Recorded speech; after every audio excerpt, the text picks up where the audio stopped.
बंजारन बहू। कमला एक बहुत स्वार्थी महिला है।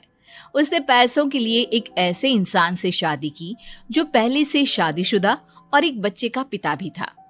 कमला के पति को मरे हुए एक अरसा बीत गया है। अब वो अपने सौतेले बेटे वैभव के साथ रहती है। वैभव के दिल में अपनी माँ को लेकर इतना डर है कि वो अपनी माँ के सामने एक शब्द नहीं बोल पाता। उसकी माँ जो कहती है उसको सर झुकाकर वही मानना पड़ता है। वैभव, तुमने अभी तक घर का काम क्यों नहीं किया? तुमसे कितनी बार कहा है कि सूरज निकलने से पहले तुम घर की साफ सफाई पूरी कर दिया करो। वैभव कुछ नहीं बोलता, चुपचाप सर झुकाए अपनी माँ की बात सुनता रहता है। तभी पास में खड़ा नौकर सुखराम कहता है, मालकिन, वैभव बाबा को रात से तेज बुखार है, इसलिए वो सुबह जल्दी उठ नहीं पाए।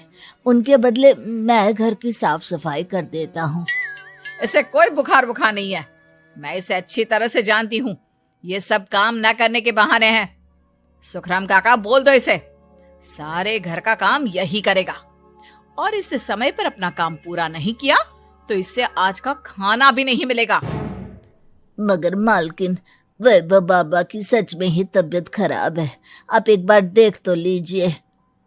कमला बिना कुछ बोले वहां से चली गई और बेचारा वैभव तेज बुखार में भी काम करता रहा। कमला वैभव की शादी एक ऐसी लड़की से कराना चाहती थी जो अनपढ़ हो और कमला से इसी तरह डरे जिस तरह वैभव डरता है, ताकि वैभव की सारी जायदाद और धन दौलत उसकी मुट्ठी में रहे। लेकिन आज के जमाने में ऐसी लड़की मिलना मुश्किल है। कमला कार में यही सब कुछ सोचती जा रही थी कि तभी रास्ते में, अरे ड्राइवर, तुमने कार क्यों रोक दी? और ये इतना शोर कैसा? मैडम, आगे कुछ बंजारों का खेल चल रहा है, इसलिए भीड़ लगी है। मैं अभी भीड़ को साइड में करवाकर कार निकालता हूँ। ड्राइवर भीड़ को साइड करके कार निकालने की कोशिश करने लगा कि तभी कमला की नजर रस्सी पर चल रही एक फुलवा नाम की बंजारन पर पड़ी। क्यों ना मैं इस बंजारन की शादी वैभव से करा दूं? ये तो अनपढ़ लग रही है, मेरे पैरों तले दबकर भी रहेगी। मुझे अभी इसके माँ बाप से बात करनी होगी। ये सोचकर कमला ने उन बंजारों से बात की और उन्हें शाम को अपने घर बुलाया। फुलवा के माता पिता वहां उसे लेकर आ गए। उन्होंने इतना आलीशान घर पहले कभी नहीं देखा था। अच्छा हुआ आप लोग आ गए। देखिए, मुझे घुमा फिरा कर बात करने की आदत नहीं है, इसलिए सीधे सीधे मुद्दे पर आती हूँ। मुझे आपकी बेटी बहुत पसंद है। मैं अपने इकलौते बेटे की शादी आपकी बेटी फुलवा से कराना चाहती हूँ। इसके बदले में आप जो चाहो वो ले सकती हैं। तभी फुलवा की माँ कहती है, ये क्या कह रही है मैम साहब? कहीं आप हमारी गरीबी का मजाक तो नहीं उड़ा रही ना? आप मेरे बेटे से मिल लो। अगर आपको मेरा बेटा पसंद आता है तो मैं कल से ही शादी की तैयारी शुरू कर दूंगी। सुखराम, वैभव को लेकर आओ। फुलवा अपनी माँ के कान में फुसफुसाती है, माँ, कहीं इस मेम साहब का छोरा पागल तो ना है? फुलवा अपनी माँ से बात कर रही होती है कि वैभव वहां आता है। फुलवा उसे देखती ही रह जाती है और उसके माता पिता उसकी शादी तय कर देते हैं।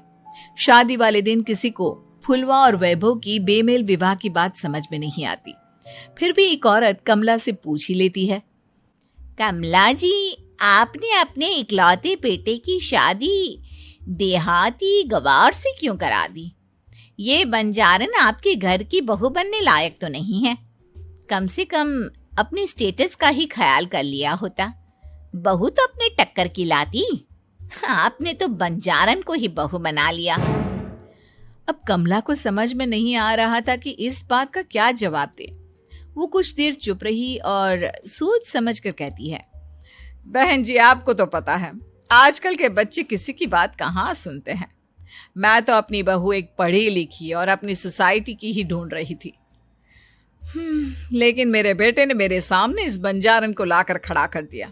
बोला कि मैं शादी करूंगा तो इसी से। अब भला मैं क्या करती, मुझे अपने बेटे के सामने झुकना ही पड़ा।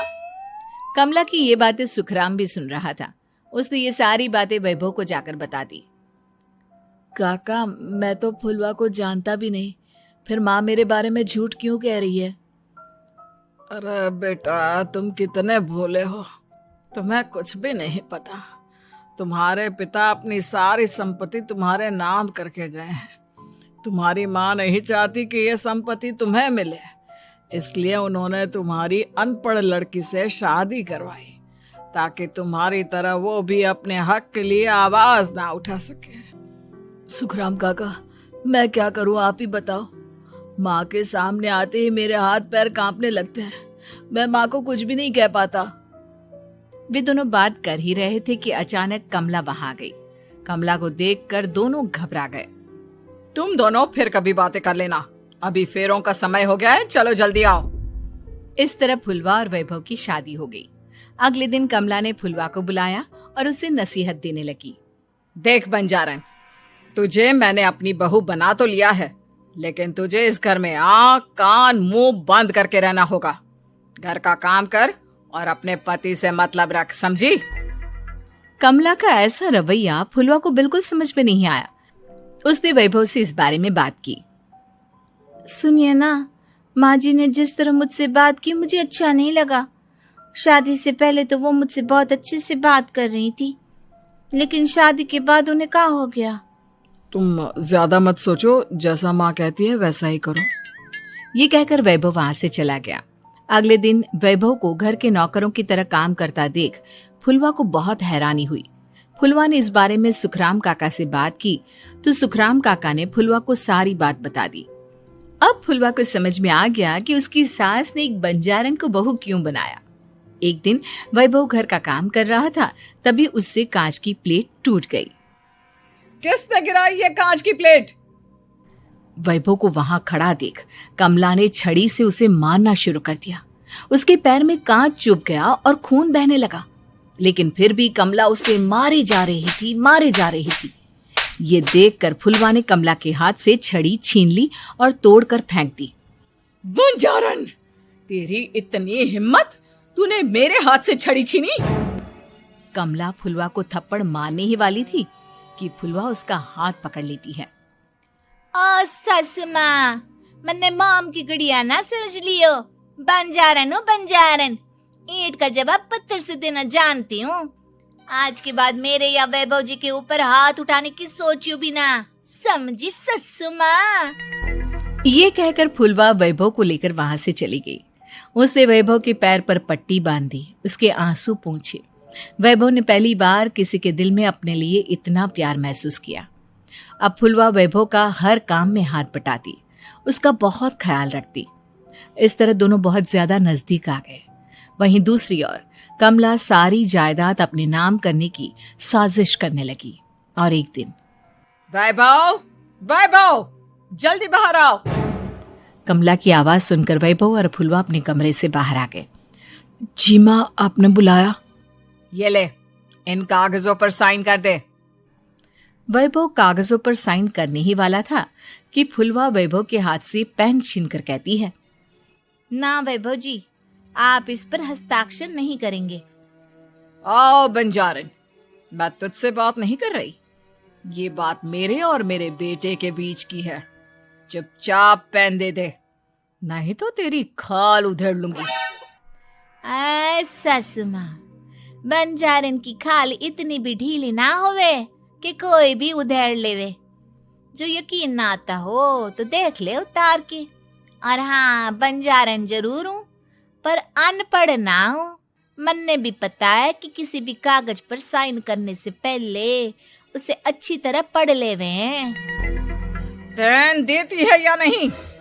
ये कहकर कमला फुलवा को मारने आई तो फुलवा ने कमला को धक्का दे दिया और वो नीचे गिर गई। कमला डरकर वहां से भाग गई। अब फुलवा ने वो कागज उठाए और वैभव के साथ सीधा वकील के पास चली गई। वकील ने वो कागज देखे और फुलवा को बताया, वैभव के पिता की सारी जायदाद और संपत्ति वैभव के नाम है, लेकिन वैभव की सौतेली माँ इस संपत्ति को अपने नाम कराना चाहती है, इसलिए इन कागजों पर वो साइन करा रही थी। तो अब हमें क्या करना चाहिए वकील साहब? वकील ने फुलवा और वैभव को सब कुछ अच्छी तरह से समझा दिया। अब दोनों घर पर पुलिस को लेकर पहुंचे। कमला पुलिस को देखकर घबरा गई। पुलिस ने कहा, आपके नाम की कंप्लेंट हुई है, आपको हमारे साथ थाने चलना होगा। कंप्लेंट? कैसे कंप्लेंट? आप अपने सौतेले बेटे पर बहुत अत्याचार करती हो, धोखे से सारी जायदाद अपने नाम करा रही थी। अब नहीं इंस्पेक्टर साहब, जरूर ये मेरी बहू की कोई साजिश है, इसने गलत कंप्लेंट की है।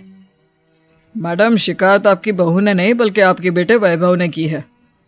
कमला वैभव का नाम सुनकर दंग रह गई। जिस बेटे ने कभी उसके सामने सर नहीं उठाया था, आज वही बेटा उसके सामने पुलिस को लिए आया है। वैभव, तुम्हारी इतनी हिम्मत कि तुम पुलिस को ले आए? हाँ माँ, मैं लाया हूँ पुलिस को, और मेरे अंदर इतनी हिम्मत कभी ना आती अगर फुलवा मेरा साथ ना देती।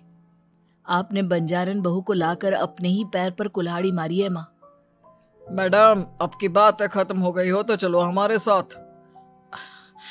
वैभव, मुझे माफ कर दो, मुझे थाने मत भेजो।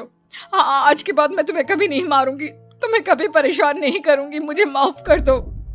वैभव अपनी कंप्लेंट वापस ले लेता है और पुलिस वहां से चली जाती है। वैभव अपनी सौतेली माँ से कहता है, मैंने पुलिस को वापस तो भेज दिया है, लेकिन मैं आपको माफ नहीं कर सकता। आपने बचपन से आज तक कभी मेरे सर पर हाथ नहीं रखा, हमेशा मुझे मारती रही, नौकरों की तरह बर्ताव करती रही। आप इस घर में नहीं रह सकती, चली जाइए यहां से। कमला घर छोड़कर चली गई और सड़क किनारे खड़ी होकर सोचने लगी, काश मैंने वैभव को माँ की तरह प्यार किया होता तो आज मैं इस तरह से बेसहारा ना हो जाती।